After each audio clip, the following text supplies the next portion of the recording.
Salaamun alaikum wa rahmatullah. Dhaabbata guddaa qurxummii baasuudhaan magaalaa dhiyeessu tokkotu ture. Dhaabbanni kun hojjettoota kumaatamaan lakkaa'aman if jalatti hammatee jira. Duuba gaafa tokko abbaan qabeenyaan dhaabbata kanaa iddoo hojjettoonni isaa irraa qurxummii baasanii magaalaaf dhiyeessan kana daawwachuu barbaadee jala isaatii wajjin naannoo kana dhaqe.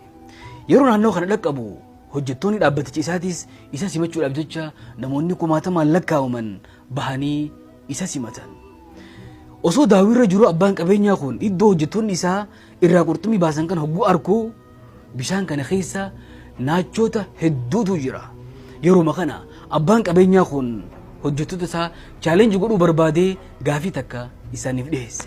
Maal jeen namni bishaan kana moggaa kanarraa moggaa achi aanutti osoo naachi isa hin nyaatiin hatarkaanfatee nagaan dabru taate doolaara miiliyoona tokkoon badhaasa nama saniif kenna eenyu gootni isin keessaa bahee bishaan kana moggaa kanarraa gama moggaa kaanitti qaxxaamuru eenyu jedhee isaan gaafate. Gaafiin abbaan qabeenyaa kun isaaniif dhiyeesse hedduu nama hawwisiisa. Doolaara miiliyoona tokko jireenya isaanii qofaa miti jireenya maatii fi jireenya ganda isaaniitti hunda maallaqa jijjiiruu danda'u ture. Maallaqni kun hedduu isaan hawwisiise. Garuu immoo naachoonni bishaan keessa jiran kunis hedduu isaan sodaachise. Rubbamaa du'uullee danda'an. Yeroo kana hojjettoonni hundinuu sodaadhaan callisan.